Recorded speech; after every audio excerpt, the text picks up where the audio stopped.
Hey guys, Tim here. Thank you so much for watching Operation Toussaint. Amazing film, and it's even more amazing than you might think. You were introduced to some amazing people that maybe had some cameos. Tony Robbins, the Steelers coach, Mike Tomlin, my wife, Catherine, my kids, Coley and Colleen, who you met in a Haitian orphanage, and of course, Gesno Marty, who your heart just goes out to him. There are backstories involving those people that are just phenomenal. They're just amazing. And luckily, we have those stories to tell you in this 5 DVD set series called Finding Light in the Darkness, where you get to learn these amazing backstories. The very first one is called Finding Light in the Darkness, and it's all about Gesno Marty, that man who, again, you saw him. I mean, he made the ultimate sacrifice, losing his son so that 28 kids could be rescued. What kind of guy does that? We dive into that guy and learn about his heart, learn about what motivates him to do what he does. Also, I want to tell you more about that special woman in my life, my wife, Catherine. You'll learn more about her and some of the crazy things that she did to make all of this happen. And of course, my kids. Spoiler alert, they actually do come home. We actually get them into our house. They're with us now, and you'll get to watch that story. It's kind of the addendum to Operation Toussaint. What happens with the kids? We filmed it.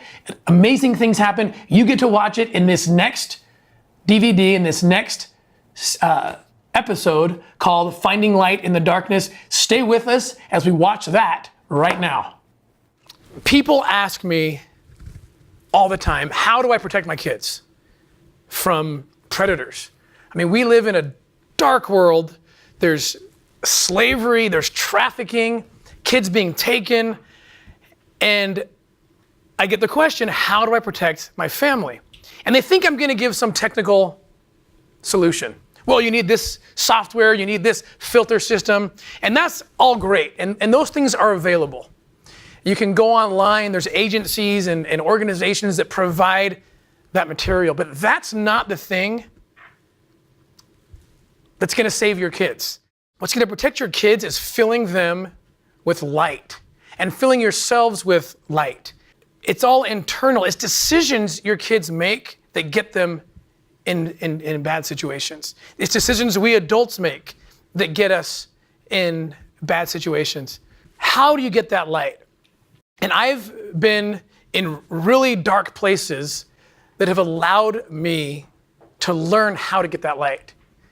The dark places that I've been in and that my team has been in has to do with this dark world of human trafficking and human slavery.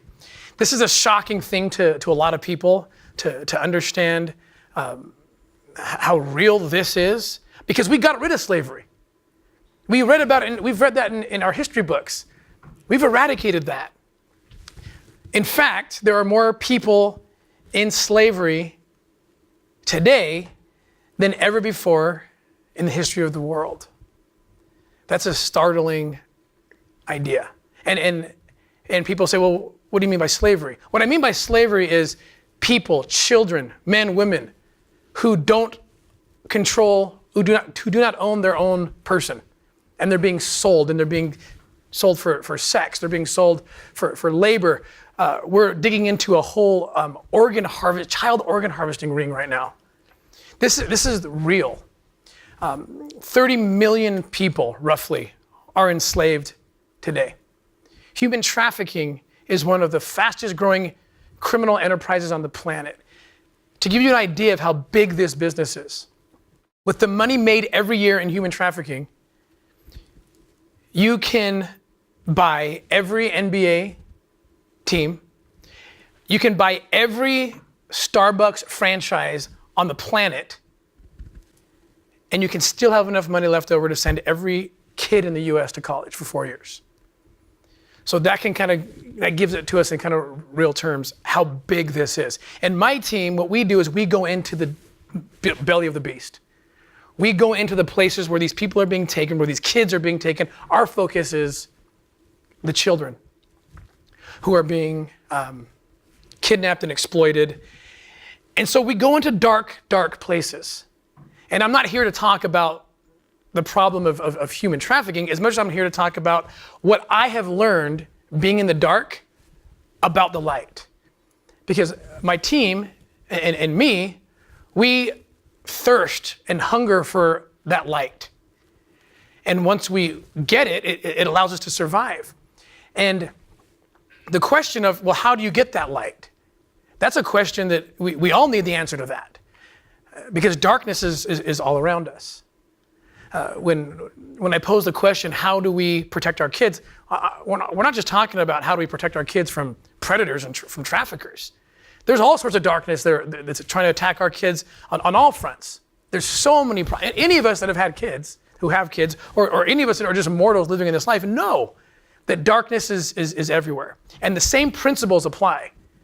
The way that my team and I, that we get that light, that we have found that light, is the same principles that are applicable to all people in every situation dealing in the dark. And this mortal life is dark in so many ways. When we founded Operation Underground Railroad, I was in a really dark place and I needed light. And this was kind of one of my first lessons in learning how to get the light. I had been asked by the US government to go to Bogota, Colombia to do a training and train Colombian operators and law enforcement on how to do a trafficking case. And so we got down there, and I remember driving to the venue, and I looked out the window, and I was in downtown Bogota, and I saw these little kids. I don't know if they were being trafficked, but they were certainly vulnerable. And I got into the venue, and there's about 40 agents, and I had this PowerPoint that I was supposed to do. And the guy from the State Department, he said, Tim, you've done this enough. I don't need to babysit you. And he left. And when he left, I thought, I'm not going to do the training. I'm going to do something totally different. I am tired of this check the box training. I don't think anyone does anything with these trainings I've been doing. So I closed the laptop and I said, let's do a real case. Let's do a real case. We're going to rescue kids at the end of this 3-day training. And they got their law books out, and they told me that the worst place where trafficking is happening is in Cartagena. Cartagena is on the coast of the Caribbean, cruise ships coming in and out. So we set this plan up. It was a beautiful plan. It was going to rescue over 100 kids and over a dozen traffickers. It was also going to require a team of undercover Westerners, Americans, to come in, because unfortunately, that's who the traffickers cater to. The United States is the highest consumer and producer of child pornography. We are that demand. And so they needed us to come down because they knew we could get into the belly of that beast quicker than anybody else. And I volunteered that we would come down and do that. It also required about $80,000. And I stupidly, naively, emotionally decided that the US government's going to fund this. I remember being on the plane ride home thinking, what have I done? This is not a US case. The US doesn't have jurisdiction. It would be illegal for the US to intervene in this way. But I'd made this promise. And I remember going back to my boss, and he said, how was the training? And I said, good. I just need about 10 agents for about 2 months in Colombia and about $80,000. And I remember walking out of his office just hearing his voice scream my name. Get back in. What did you just say? And I remember looking at him thinking, this is a great guy. He was a great boss. And I remember thinking, I'd have to tell myself, no. What have I done? I can't believe I put myself in this situation. At about that same time, I was with my wife, and we were on a date. My wife jumps up in the middle of the movie, and she sprints out of the movie theater.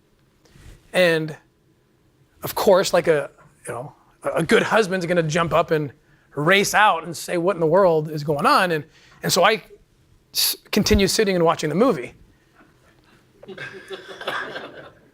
And she comes back in, and the movie was almost over anyway. So we get in the car, and I was like, what was that all about? And she says, you won't believe this. She said, I had a very distinct impression that one of our kids was about to go online and dabble in something bad. Was going to look at something bad. And I said, so what'd you do? She said, well, I called him and I just told him I loved him. And I knew that was enough. I didn't even get into it. And so we're driving home and I'm thinking, that's real specific, like inspiration that you got. This particular kid was still really young to be dabbling in this kind of stuff. But I was a little skeptical about my wife's inspiration and what she was talking about.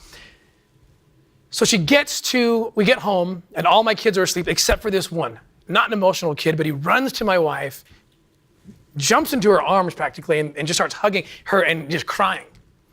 And she says to him, I know what happened. And she explained what she had explained to me exactly. And he said, that's exactly what happened.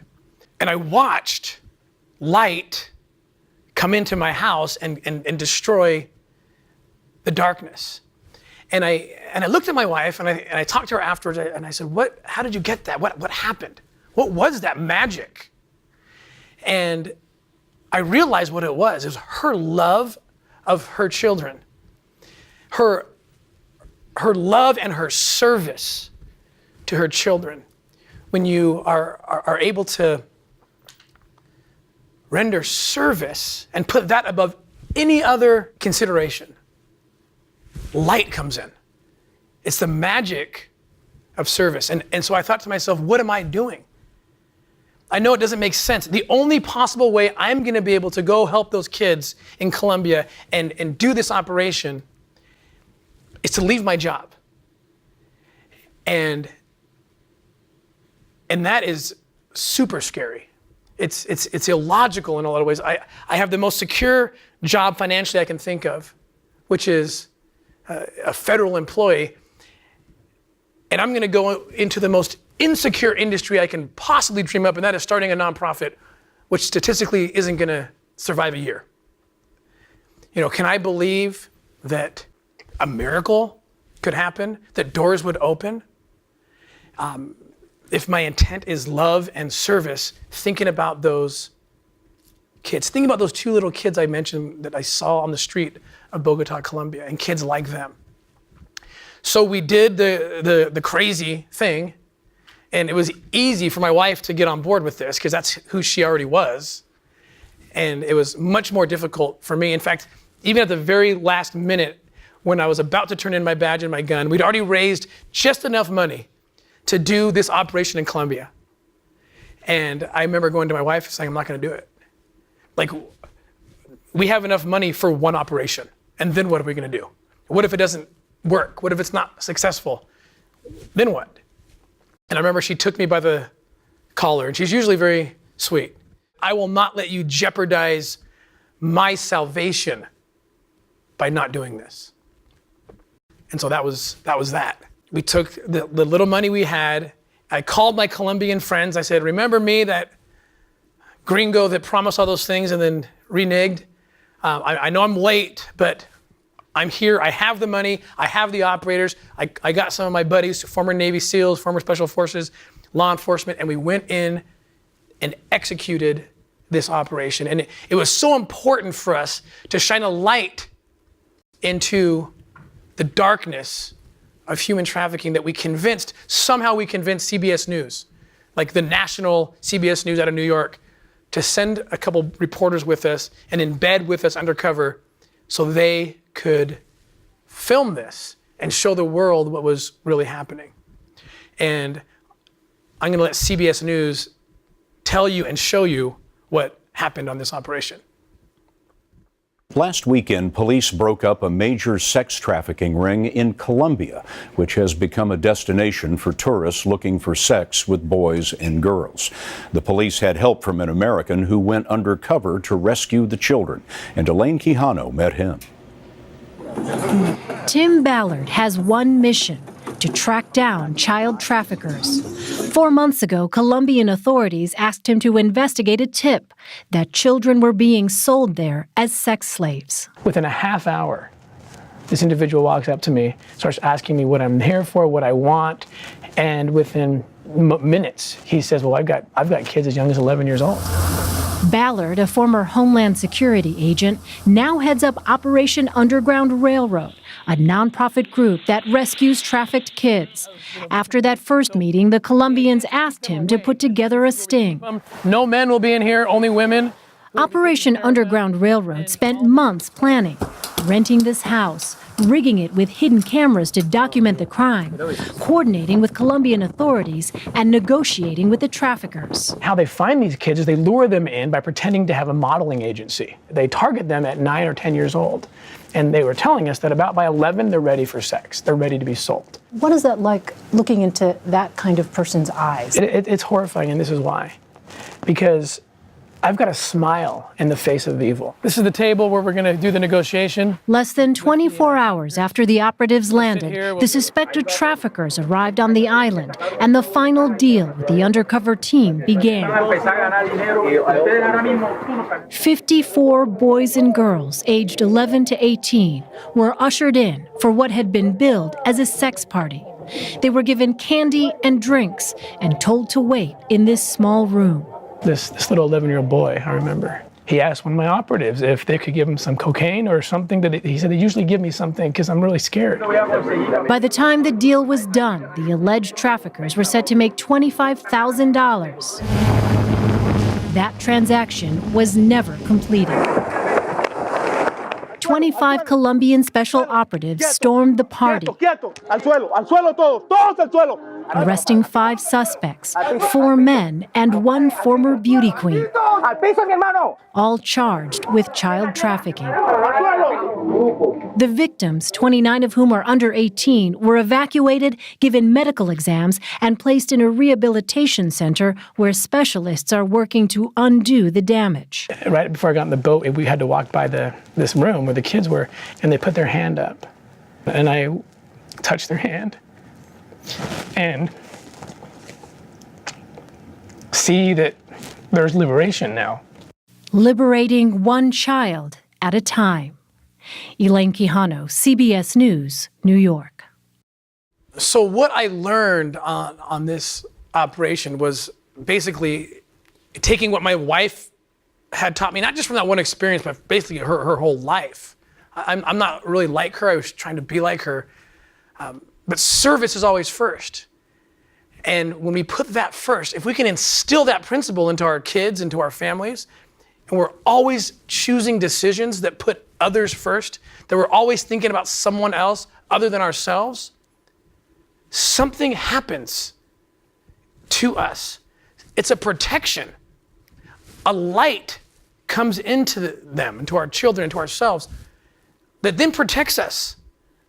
We're less likely to make bad decisions when we have light in us, and it always works. Serving others, it always works. Think about every time you've served somebody. How do you feel every time? There's a scientific principle that light and darkness cannot share the same space at the same time. So after you just did some kind act, you've all done it before, you know what it feels like. What are the chances that you're going to go do something bad right now? What are the chances that you're going to go say something mean about someone, or even think something mean about someone, which we all do every day? But in that moment, you're protected, aren't you? I mean, you all know it's true. We just haven't articulated this. You're protected. Your kids are protected. If they're serving people, they're protected. They're not going to make bad decisions. The key is, how do you extend that? How do you keep that going? There was one other case that was affecting me deeply at the same time I was dealing with this Colombia issue. It was a similar situation. I had learned about a man named Gesno Marti. Gesno was a man who lived in Port-au-Prince, Haiti. He was a pastor of his congregation, and something horrifying happened to him. His little son, 3 years old, was kidnapped from the church, his church, kidnapped and trafficked, gone. No one knew where he went.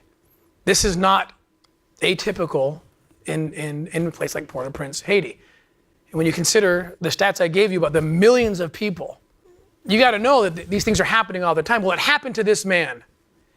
And I learned about the case. So I got a news feed on it, and I read it, and I was used to, as an agent in the government, I'm used to seeing horrifying things and kind of pushing through it.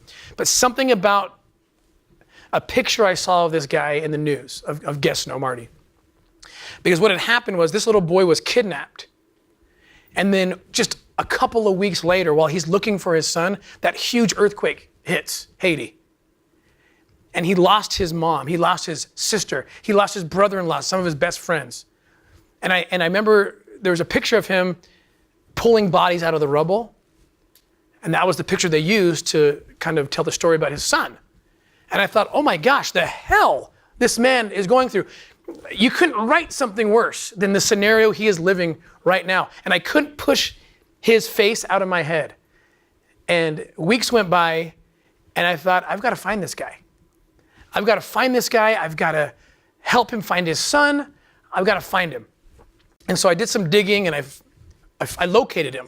And I flew him up to our home office in the United States, and I sat down with him. And he walks into the room, and I was immediately taken by the light that surrounded him, in his eyes and in his smile.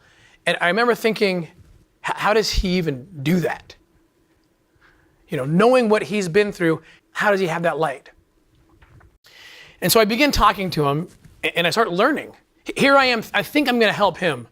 But truly, in the end, he ends up helping me by teaching me, again, about how to get that protective light that will protect all of us in the darkness. So I asked him, I said, what's being done to find your son? He answers my question with a question I wasn't expecting. I call it the cruel question that I now ask people. He asked me, do you have children? And I said, yes, I do. And he said, can you imagine going to bed at night knowing that one of your children's beds was empty and not knowing where that kid is, that child is? It's a horrifying question, and I'm asking you all to think about it for a second, because it's horrifying. But it also kind of gets us thinking and calls us to action, and that's what he was doing to me. And I said, Gesno, I can't even fathom that. And he said, well, to answer your question about what's being done to find my son, I can tell you nothing's being done except what I'm doing. And since I'm not sleeping, I walk the streets of Port-au-Prince. The dirtier, the more crime-ridden, the better. And I walk the streets of Port-au-Prince praying and hoping that I will hear my son cry. Through his tears and my own tears, I tell him, I said, there's got to be more we can do. I asked him to tell me about the case. In a place like Port-au-Prince, Haiti, the police don't do proactive work. They can't keep up with the reactive stuff, the stuff that the dead bodies in the streets, the homicides, the things they have to deal with. Finding kids in trafficking is a very proactive enterprise, and most law enforcement in the world don't have the capability to do it. So that's why he, on his own, was doing it. So I asked him to tell me about the case. What do you know? What happened? And he told me the most just heart-wrenching story. He said that he was in church, leading his congregation, and there's a Sunday school class for the kids. And he said that Gardy loves going to class. He loves going to his Sunday school class. But this particular Sunday, he wouldn't go. And through tears, I remember him telling me he knew something was going to happen. And I was supposed to protect him.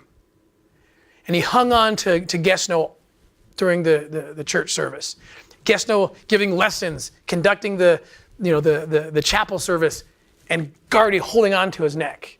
There's 4 other kids that he has with their mom in the congregation. The meeting ends, and he tells Gardy, you've got to go and go to your mom. I have to do business now. And he said Gardy was always so obedient that he did what I asked. And he went down the podium, down the steps. Gesno turned his attention to one of the members of his congregation, and that's the last time he saw his son. What had happened was Gesno had just fired an employee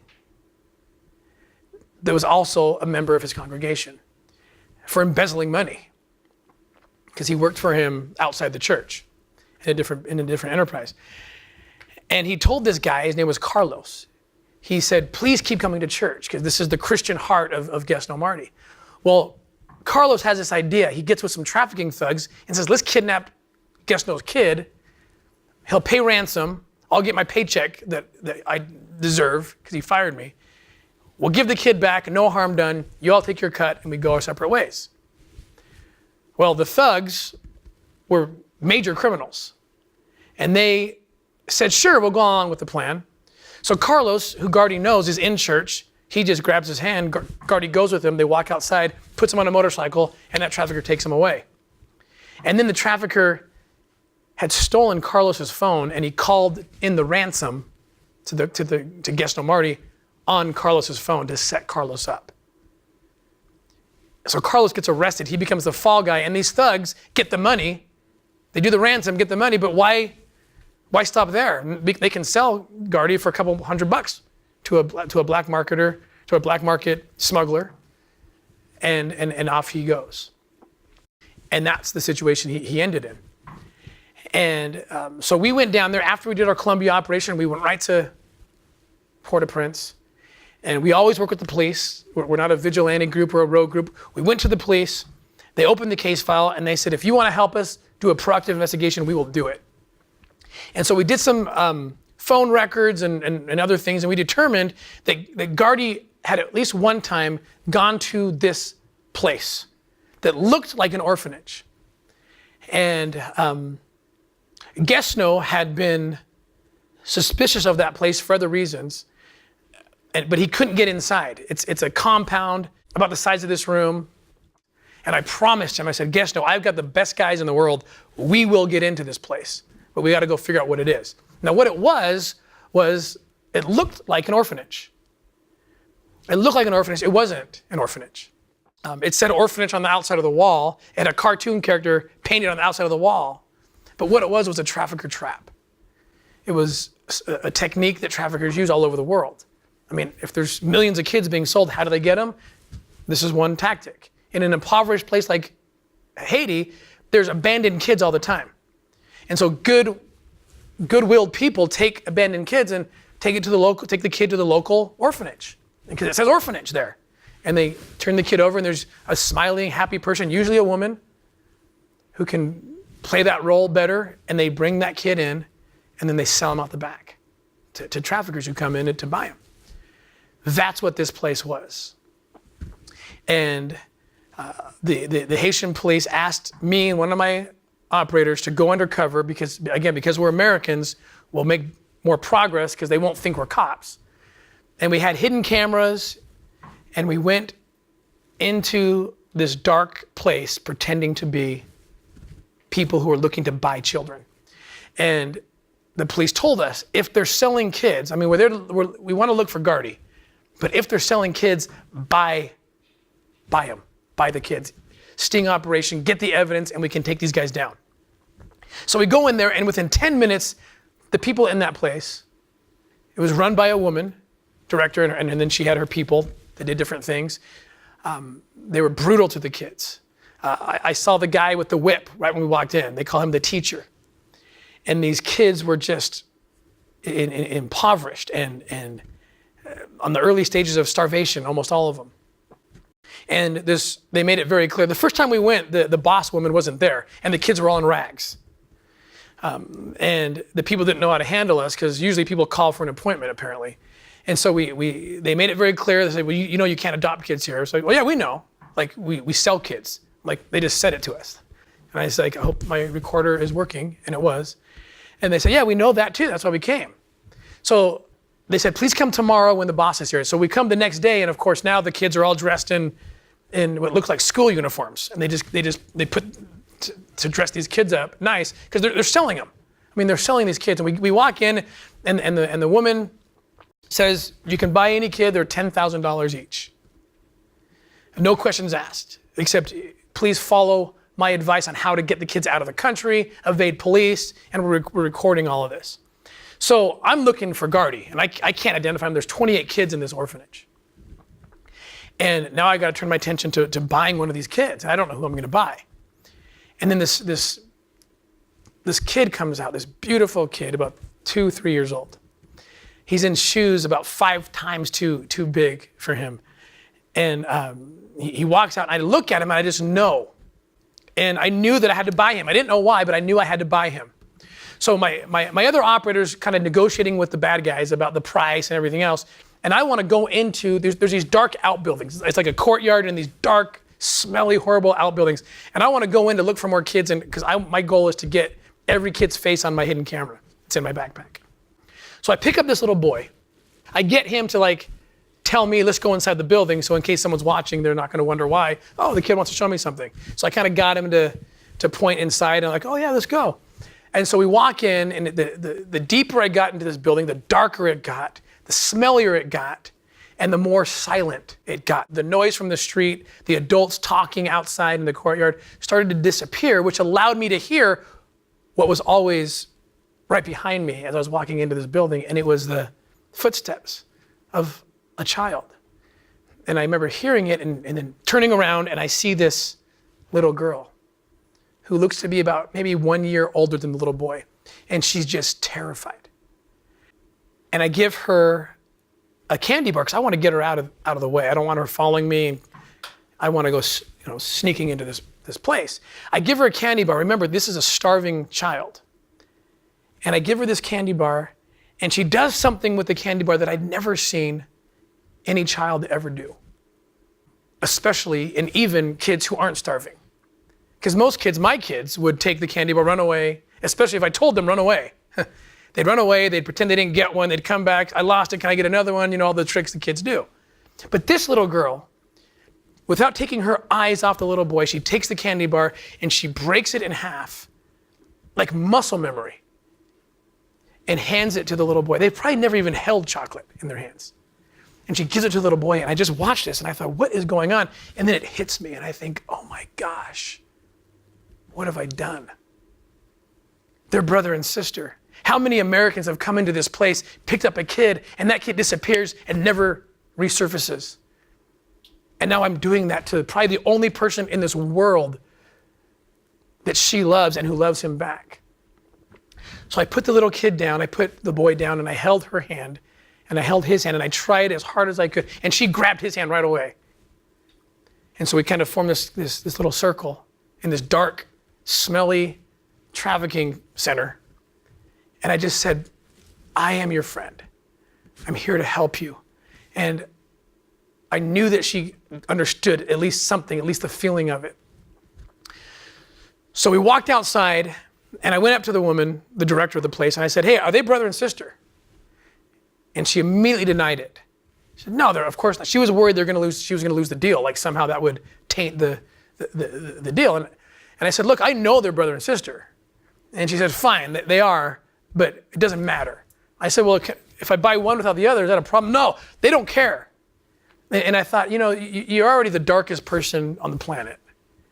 And can you get darker? I mean, I just saw the act of love between two children who were born into slavery, who never had an adult love them. The only adults in their life were trying to sell them. And you're trying to break that. And so I made a snap decision that we were not going to separate these kids, even for the short duration of this sting operation. Because the plan was, if we were going to buy a kid, we had to drive that kid over to a hotel nearby that was nice enough where we could, hide hidden cameras, and nice enough to prove that we were wealthy Americans. And also the place where the money was going to be transferred was also going to be the place of the arrest. So I didn't want that arrest to be in an orphanage where kids could be in the crosshairs. So the plan was to move the kid, and I wasn't going to move the little girl without the little boy. So we told the lady, look, we're going to buy both the kids. Let's just do this. So we get into the van, and we drive over to the hotel. And we sit down, and we're in the presidential suite of this, one of the very few hotels in Port-au-Prince that has a presidential suite. And we put the kids out with someone out on this big balcony, and they're being fed food for the first time. They're gonna experience food satisfaction, and we do the deal. We exchange the money. They take the money. Again, they give us the whole plan about how we have to evade the police, how they've done it in the past. And it was very successful. They committed the crime, they took the money, they ended up getting arrested. My team, we get arrested too to keep our cover. And it's a beautiful operation. Except, now we're going to go back to the police station and interrogate the bad guys, interview the kids, and then process all the other kids at the orphanage and get them out, get them to safety. And I'm praying that Gardy is there. Because we weren't able to identify him before we left. Is he there? I'm calling on the phone constantly. About an hour later, they tell me we've gone through every kid and he's not here. They must have already sold him. Now guests know during this whole thing, we have him at another hotel in the lobby waiting for us because we couldn't put him in this emotional situation. I mean, we had every hope that his son was going to be there. And so once we got the kids secure in the police station, I drove over to the hotel and I had to go tell him. And right when I walked in to the hotel and I saw him sitting there, he looked at me, I looked at him, and he instantly knew. I couldn't hide my face, the emotion on my face. And I wasn't holding his son. I didn't have his hand in mine, and that's what we had envisioned happening. And I went down and I sat down and we just looked at each other and I couldn't even talk. And he started to cry. And he said they already sold him, didn't they? And I couldn't even look him in the face. I just looked on the floor. And I just acknowledged that yes, they've already sold him. And we just sat there for about 20 seconds. And then he pops his head up and he slams the table. And I look up and I see that same glow and that smile and that light in his eyes that I had seen when I first saw him. And I thought, what is wrong with this guy? He is going through the parental nightmare of all nightmares. In fact, I couldn't think of a worse scenario I could give some human being. And 20 seconds after finding out his kid's not there and we have no idea where he is, he's smiling again. And I sit back and I just look at him. And he says, Tim, don't you realize what just happened? 28 kids were just rescued. You got the other kids out, right? I said, yeah, they're all out. He said, don't you realize that if Gardy had never been kidnapped, your team never would have come down here? Those kids would still be in slavery and being sold? And I said, I guess I never, thought of it that way. And then he said to me perhaps the most profound thing that any human being has ever said to me. He said, if I have to give up my son so that these 28 kids can be rescued, he said, that's a burden I'm willing to bear. That's a sacrifice I'm willing to make. And I remember thinking then, like I'm thinking right now as I'm telling the story, that I wish I were half the man he was, because I couldn't say it. Even now as I stand here before you, if roles were reversed, I could not say that. But to prove that he believed what he just said, the next day he goes down to the police station, he goes to the police and he says, I will take any of those kids home. If you can't find their parents, I will be their father. My wife will be their mother. We will raise those kids who were just rescued in my son's name. And he went home with 8 kids. This was 3.5 years ago. I see those kids all the time. I go down there all the time. They all call him dad. They are his family, and they're doing awesome. And then it hit me. The same lesson my wife had taught me, it hit me. This guy's living in the darkest of dark places. And he has a light that I don't have. He has a light that few people I've ever met have. How does he get it? He gets it because he serves. He serves people. And by the way, when he went down to the police station, how expensive would it be to take on 8 kids for any of us that live in a place that there's a good economy? That's an insane financial sacrifice. Can you imagine in Haiti, in one of the most broken systems? He had no idea that we would come in later, OUR would come in later, our foundation, and we'd get donors to make sure he could raise these kids. He didn't know that. He didn't even ask for that. He did something that seemed really, really irrational. But he put service above everything else. And when he did that, the magic happened. The miracle happened. These kids got a home. But what I realized about Gesno was he learned by being in the trenches. He learned how to turn light on in his darkness. By necessity, he learned it. Most of us don't have the opportunity to learn what he learned because we don't find ourselves in the dark place he found himself in. He heals through service. And he's protected through that same light. And that protection protects against all things, not just the hurt of losing a child, but against all forms of darkness that could hit any of us at any time. It's so powerful. It's almost tangible, that kind of light that we can get through service and through teaching our families and our kids to serve. So I wasn't done learning this lesson on this operation, because I'm a mess emotionally right now. The most bittersweet, I'm watching all this happen. That night after the operation, I hadn't slept 3 hours, probably. Even the night before, setting up for the operation. And here I am, laying in this rat-infested hotel room. We were so poor as an organization back then that, we had like 5 operators laying on this floor. There's a rat. I remember seeing the rat running around and blaming the rat for keeping me awake. But it wasn't the rat that was keeping me awake. It was these bittersweet thoughts going through my mind. How did this man just do this? Who is this guy? And these 28 kids, it's so awesome, but Gardy's missing, so I'm just a mess. And the thing that's keeping me up the most of all the stories of the day were these 2 kids. These 2 children who I had felt this bond with them. Something had happened on that drive from the false orphanage over to the hotel. The trafficker loaded the kids up. They put the kids on the bench seat, and then I took the jump seat next to the sliding door. I had my operators in the front watching this way, and then the bad guys, the bad lady and her assistant, were in the back. And we started driving over. Turns out it's the first time these kids have ever been in a car, so they're kind of amused, looking around, but they don't know what's happening. And this little boy, who not 20 minutes earlier I had this experience with his sister in the candy bar, this little boy jumps up into my arms, and like he's my son. Like I know what that feels like. I have kids. With that kind of familiarity, jumps into my arms and cuddles up in my arms.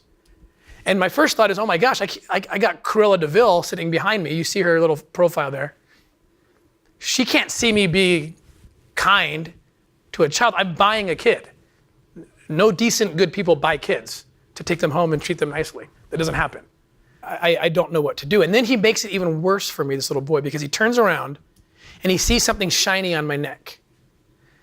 And he takes it off my neck and he puts it on his own neck. And what it is it's a necklace. It's a dog tag necklace. It's worth about 5 cents. But it was one of the most meaningful objects that I owned. About 10 years prior to this experience, it was the first time that we were part of a rescue operation.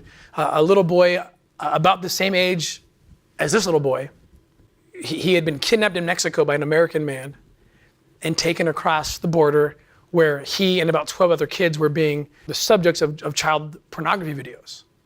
And we pulled this little kid, we found this man and this kid on the border between Mexico and California, and we got him out of there.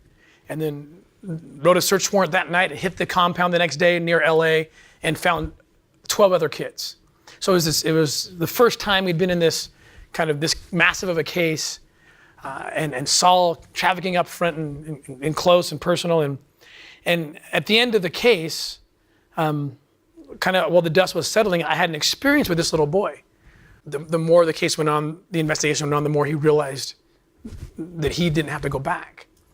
But he was still kind of scared during this time, and he ran to me at one point and he just threw his arms around me. and just shook, shivered, and cried. And he said to me, I remember this 5-year-old boy in perfect English. I remember thinking, does he speak Spanish, English? Well, he'd been with this horrible person for his whole life. He was kidnapped as an infant. And he said to me, and I remember as I held this boy, I remember, because I had seen all the videos. I knew this kid from the videos. It was a miracle that we tracked him down and got him out of this situation. And as he was hugging me, my heart was just breaking because I knew what had happened to him. I'd seen it. And he says to me in perfect English, he says, I don't belong here. And it just broke my heart because I multiplied that pain by the 2 million children I knew at the time that were stuck in sex slavery. And he was one of 2 million. And it was just massive, this pain. And then he gives me something. He gives me this necklace that I was wearing in Haiti. And the necklace was like a prayer to them. It was a rosary kind of thing to them. His sister, who was also being trafficked by this guy, had given him the necklace. And it represented their prayer, I learned later. And he gave it to me. And I didn't know why he was giving it to me. I still don't know why. What I believe is, or at least what I tell myself because it helps me, is you're not done with this work. I'm free. I'm going to be out of this. Use my prayer now to help other kids. And so in those dark moments when I was thinking about leaving the government, that necklace was an important part of my decision, strangely. About that time, one of my own kids, about 10 years old, because I kept the necklace on my desk, and he brought it to me and he said, what is this? Why do you have this? And I told my 10-year-old as much as I could tell him about this boy, and he said, that's pretty cool that the boy put your name in the necklace before he gave it to you. And I said, what are you talking about? He's like, yeah, he engraved your name in the necklace, the dog tag. And I said, my name is not engraved. He says, yeah, look, Dad. And he turns it around, and I'm so dense, I'd never seen this, but the dog tag has a biblical reference to it, and it's from the book of 1 Timothy 6:11. And I never put it together. And in that moment, it just meant a ton to me. So you can see how significant and symbolic this necklace is. I only put it on when I do rescue operations. So I'm wearing it, and this little kid decides to manipulate the heck out of me by taking it off my head and putting it on. So I'm holding this kid. Corella DeVille is sitting behind me, and I, for the first time in at this time, 12 years as an undercover operator, I'm breaking character. And I feel a tear start to form in my eye, and I think this can't happen. If they see this whole case is over. And I don't know what I did. It was the first and only time, and you should try this because it's really hard. When you start to cry, I somehow kind of sniffed the tear right back up into my duct, and it worked. So we pulled off the operation, but these are my thoughts, okay, as I'm laying in this Port-au-Prince hotel room. And I have a formula for this. I'd been in this situation before. Not this intense, but almost. And what I do is I kneel down and I start praying that God will take away that emotion. Because if we are to get attached to every kid we help, we'll never be able to move on. And it usually worked. In the past, it worked. But the opposite started happening. The more I prayed, the more I saw the kids. The more I saw them with me in the van, the more I saw them in the orphanage. And I even saw them in memories I didn't even have. And it was like, it didn't work. The prayer would not give me what I wanted. It made it worse. I had more anxiety because I was like, what does that mean? And when I don't get the answers to prayers that I want, I don't know if this is a good formula or not. It's probably a bad one, but I call my wife to see if she has a better answer. And so that's what I did. I picked up the phone at 2 a.m. and I called my wife and I told her this story. And she didn't know very much about what was happening, but I told her this story and she said to me, she said, you want to adopt those kids. And that had not even touched my mind. And I said, no, I don't want. We have 6 kids at the time. Since that, another one somehow slipped in on us. But even when we had 6, it was crazy. And it was like, I'm gone all the time. I would never suggest. And my wife, Catherine, would later tell me something was happening to her. Connected back to that first experience I told you about with my child, because she gets this principle, and I didn't, and she felt it. And it's not the right decision for everybody for sure, but she felt it. It came to her, and she knew she had to do it, and she just said, "I don't need to come down there," because that's what I was asking her to come down, just come down, and she says, "I don't need to come down, but you do need to go start the paperwork and bring these kids home." And I was just like, you are insane. But I'd just seen Gesno do something like this, and so I thought maybe I'm insane for thinking it's insane. So I went to the police station because I had seen Gesno do it, and they said to me, "Oh, sorry, for you, actually, we can't even tell you where the kids are." And I said, "No, you need to tell me where they are because I want to adopt them." My wife told me I had to do this, and I have to do this. And they said, "Sorry, we can't tell you. Our laws don't let us tell you where they are. They're safe. Don't worry." And I said, "I'm the guy that rescued them." And they said, "We realize that, but this is the law." They said, "There is one person in the country that can tell you where they are. She's appointed by the president, and she is over 50,000 orphans in Haiti. And she can tell you where they are. She can exempt you for this law that protects the kids." It's a good law. It protects the kids from anyone who might have, ulterior motives or whatever. So I went to find her, and Haiti is not like most countries you've been in. You don't just make an appointment and show up usually. It's very difficult.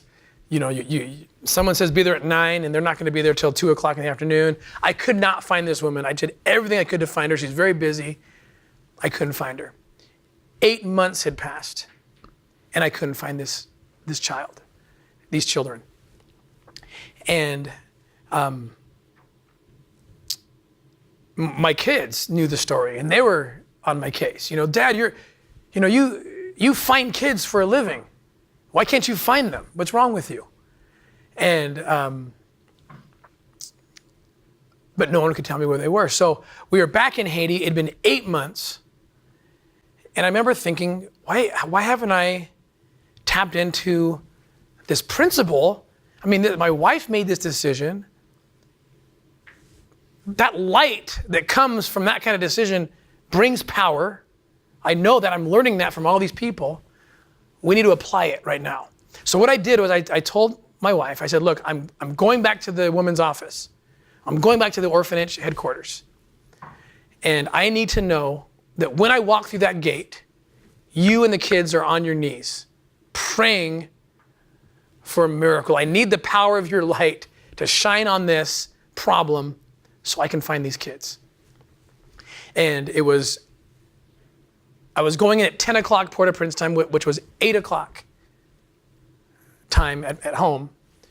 And my wife agreed to do this with our kids. So I got to the gate of the orphanage. And what it is, it's a gate that opens into a courtyard, and then the courtyard leads to this house, which is the headquarters for the orphanage welfare system. And I get there a couple minutes early, and one of my operators is with me, telling me, "Let's go in." And I said, "No, I'm not going to go until 10 o'clock. I need to know at 10 o'clock, I will know that my wife is on her knees." So we wait till 10 o'clock, and I open that gate. And right as I open that gate, this Haitian woman comes walking through. This elderly woman, gray-haired, never seen her before. She definitely wasn't the woman I had been looking for because I had pictures of her.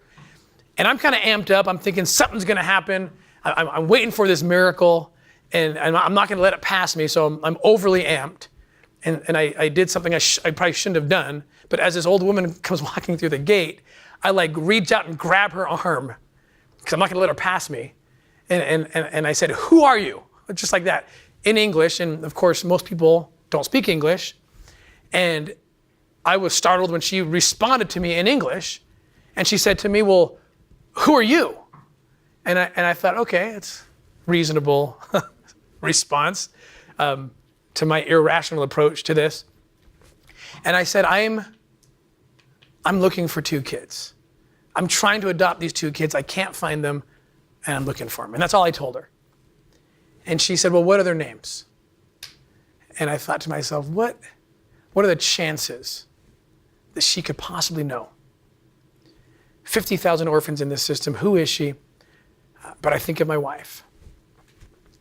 And I tell her the names of the kids, and instantly, and I have witnesses that were with me on this, because it's unbelievable. Instantly, she opens her eyes wide, and tears start coming down her cheeks. And she throws her hands in the air and just goes into this like worshiping ritual. She starts saying, praise Jesus in English, praise Jesus, and starts kind of spinning around. And I'm just watching like, what?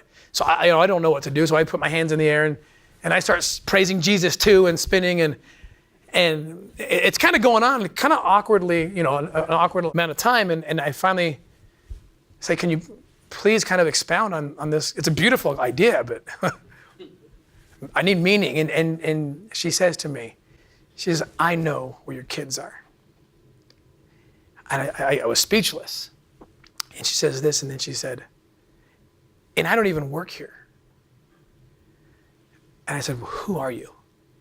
And she said to me, she said, you rescued them, didn't you? I said, yeah. At the Caribe Hotel. I said, yes, 28 children. She knew all these things. And so I knew that she knew. And she said, when those kids were rescued, she said, 8 months ago, they went to 3 different orphanages. And they brought them all here. And I just happened to have one of those orphanages.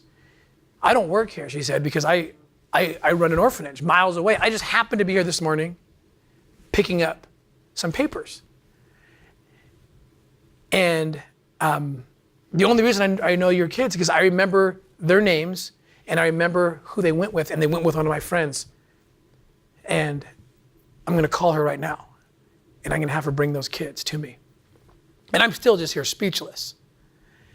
And she says to me, she says, do you realize that if you had walked through this gate, even 3 seconds before or after you did, or if I walked through this gate 2 or 3 seconds before or after I did, we would have missed each other completely. I would have been in that busy Port-au-Prince street and you wouldn't know where your kids are. And I said, do you realize that my wife and my kids were on their knees praying that this would happen? Within 24 hours, they brought the kids to me. This is that moment, actually, that you see. I had a Christmas card picture, and my daughter took the picture, and they came running to me. The first thing they said to me when they saw me, they remembered me, because they had that bond had happened, and they ran to me and they said, "Oh, Papa Blanc, Papa Blanc." That means white daddy. I called my wife and I said, I don't think our kids are super politically correct right now. But I learned again the same lesson that Gesno taught me, that Catherine taught me, the power of light. And you get it through serving. Even serving when it's a risk, when it may be even a little irrational, something powerful just happens. It's like an eternal principle or something. It just happens. And like I pointed out earlier, we know it. You all know it. Because every time you've ever served, you felt it. But somehow, at least for me, I forget. And I go on and I forget the power that I could tap into. And I don't keep doing it. And I don't do a good enough job giving my kids that gift by showing them how to do it. And so I had to learn more. The universe had to teach me more. And I learned it again in probably the most powerful way with this little girl. I took to this orphanage, Tony Robbins, the motivational speaker, Tony Robbins. He's been a big supporter of our organization. He's actually been on one of our operations before. And we can show a picture of him undercover. He's not an easy guy to put a disguise on, but we did it. No one reckoned. He kept the disguise on even after the op was over. He didn't want to take it off. We flew home. He knocked on his door that night at his house, so his wife could see him in his disguise. But not during that operation. But he just also wanted to come and see what we did in Haiti, and he came to the orphanage. Now I worry, once these kids are your kids, they're your kids, right? And can you imagine leaving your kids in an orphanage in Haiti?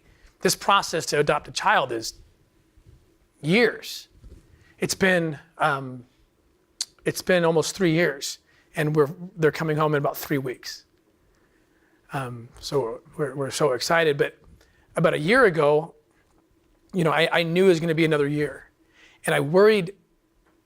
The kids are always happy and well dressed and everything looks good. But when we leave, does the food drop? Do they have enough money? And Tony was just there for 10 minutes, and these kids felt his light, and they jumped all over him, and climbing Mount Tony, which is like Mount Everest for these kids. And about 15 minutes into playing with these kids, he walks over to the director of the place, quietly. He said, what does it cost to run this place for a year? And she said, it's about $20,000 which is, there's about 30 kids. I don't know how you take care of them all for $20,000. But it's about $20,000. And he said, okay, I'm going to send you a check for.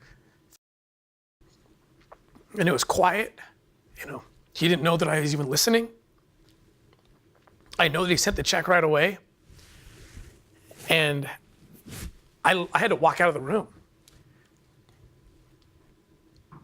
Because what he didn't know was that every time I leave the orphanage, I go home and I sit on the plane and I think, are they okay? I'm leaving my kids in an orphanage in Haiti. I don't know when I'm going to get them out. And the power of that, and it's something Tony teaches regularly. He teaches this principle all the time, maybe more than anyone I've ever seen, about the power of giving. He's learned that. He went through dark times in his life before he was successful, and he credits his success with that light that he learned how to harness and take and use. And he'll tell you the same thing. He got the light through serving people, through even giving his last dollar to somebody when he didn't know what he was going to do. And then something happened. A miracle happened. So back to my daughter. So I'm watching her in this orphanage. And again, like Gesno or anyone else, she was born into captivity. She was born with nobody but a little brother that she had to take care of. She was mother and sister as a baby herself. And all they had was each other. They had no one else. Can you imagine that kind of existence? That's a dark, difficult existence. So how does she get out of it? She's got to figure out as a baby how to get out of it, how to get out of that dark.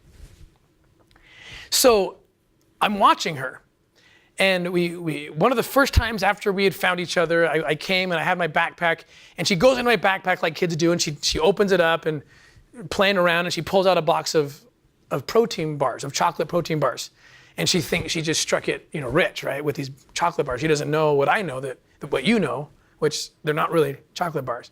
But they do represent the only meal I have for my team this week, because we're about to go into dark places in the country and track down some leads. But she was so giddy when she took the box, I just let her go. And I just kind of watched her run into the house, all happy, and she was gone. Now, the director of aftercare for OUR was with me. And she watched this happen, and she said, oh, Tim, you guys are in trouble. I said, why? She's like, she is probably a hoarder. I said, what's a hoarder? She said, well, when kids go through a time in their lives when there was no food, or when they didn't know when their next meal was coming, even when they live now in a time when there is an abundance of food, they don't know that. Their mind can't process it. And so when they have an opportunity, they take it and they hide food. So these kids you'll find food under their beds and in hiding places. I thought, oh my goodness, So she comes out shortly after this explanation, and she stands there and she looks at me with this big grin on her face. And she does this thing, she turns the box down and shakes it so I can see that they're all gone. And she's like proud of this, whatever she just did. And she kind of like drops the mic on me, you know? So I walk up to her and I take her hand and I said, you need to show me where the chocolate is. And I'm thinking to myself, I'm gonna find this maggot-infested nest of food with 10 chocolate protein bars, you know, put into the side. I mean, I'm having these thoughts and I'm kind of scared what I'm gonna find. She grabs my hand and she runs me inside. She takes me up these stairs and she opens a door. And there on this little table are about 9 little kids, about 5, 6 years old. And they were doing some kind of schoolwork, but they all stopped because they were all holding a chocolate protein bar and just doing their best they couldn't bite through it. They're just gnawing at it, not knowing what this thing is. And I laugh and I see this thing and then I look at her and she's concerned about something, and she said, Papa Blanc, look at Pierre. He doesn't have a bar. I ran out of bars. Can you just go buy one more? Just go buy one more for Pierre. And Pierre was putting his hand out and, you know, I didn't get anything. And I kind of stood back and I just looked at this and I looked at her hands. I looked at in her pockets. There was no bar. I counted the bars against the number advertised on the box. She had given them all out, and that's why there was none for Pierre. And she wasn't asking for 2 bars. She wasn't asking for herself. I came back 6 months later, and I see this again. It was Christmas time, and we brought presents for all the kids. We brought presents for about all 30 plus kids. And my daughter was first in line. And she opened the thing, she opened a suitcase, and I watched her, again, in amazement, dumbfounded. Every toy she picks up, oh, you know, Mia will love this, oh, Maria will love this. And she starts distributing all the toys until they're gone. And she just sits back and looks at them all and just smiles with nothing. Now, my little boy, her little brother does not do this. He keeps all his stuff. He keeps all his candy, there he is, with a piece of chocolate. So I kind of suspected this might happen, so I bring out another duffel bag and with toys that are even a little bit better. And I said, I told her, I said, these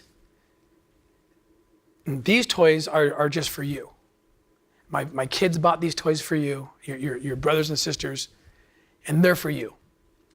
And so I said, do you understand? And I made sure she understood. And we opened it up and she took the toys out and she looked at them and she looked at each one and handled them. And then I saw her look over to her friends who all had a toy.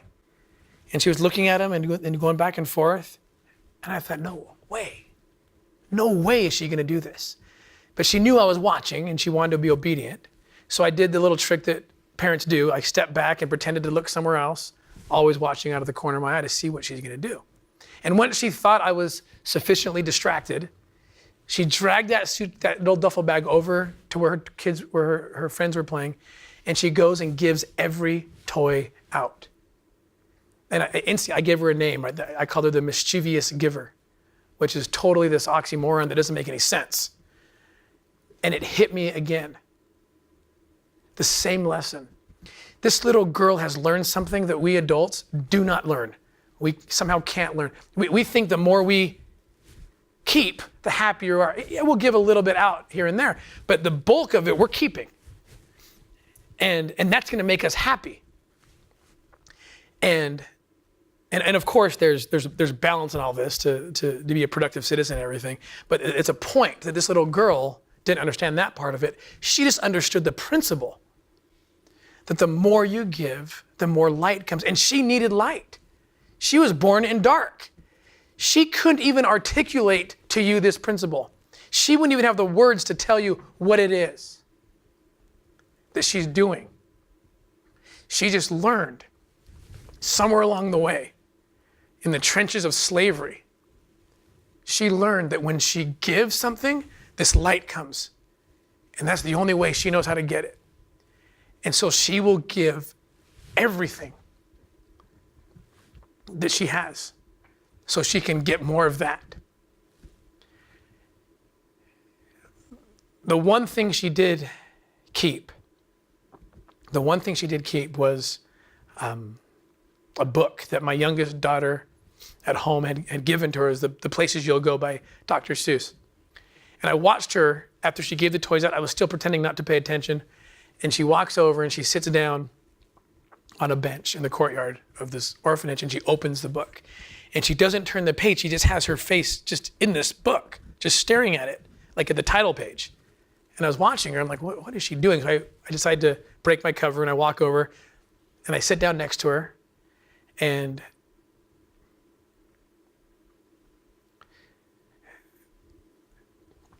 she just said, "I love you so much, Papa Blanc."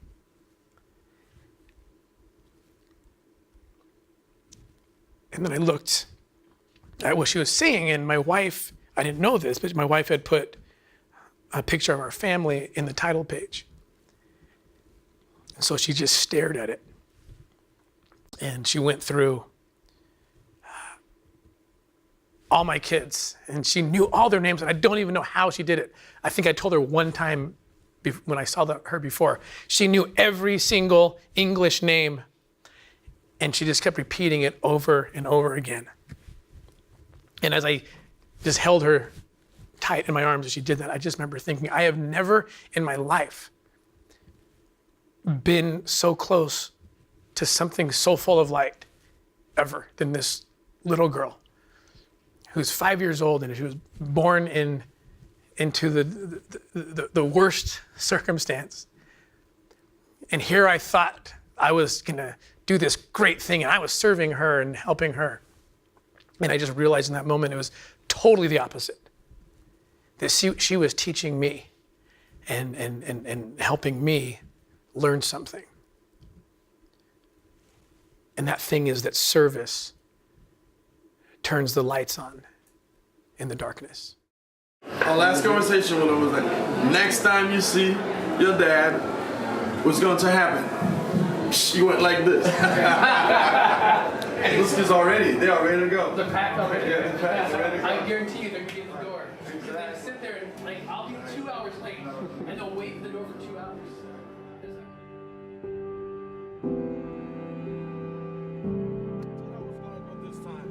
That's the only thing, whatever they... But they know this is the time, right? Oh, well, we promised them. Yeah. The next time. So them next time.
Where do you want to go? Avion America?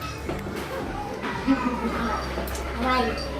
I just want to go. I guess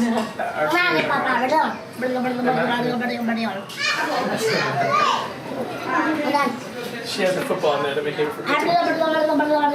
He's speaking English. He's practicing his English. That's what Daniel does. Oh, he wants to show us.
Colleen, Guys, let's go. let's go. Did you hear that?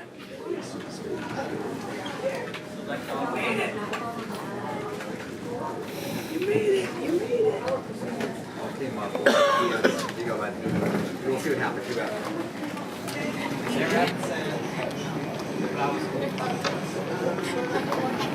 Bodyguard? Oh, dude, that one's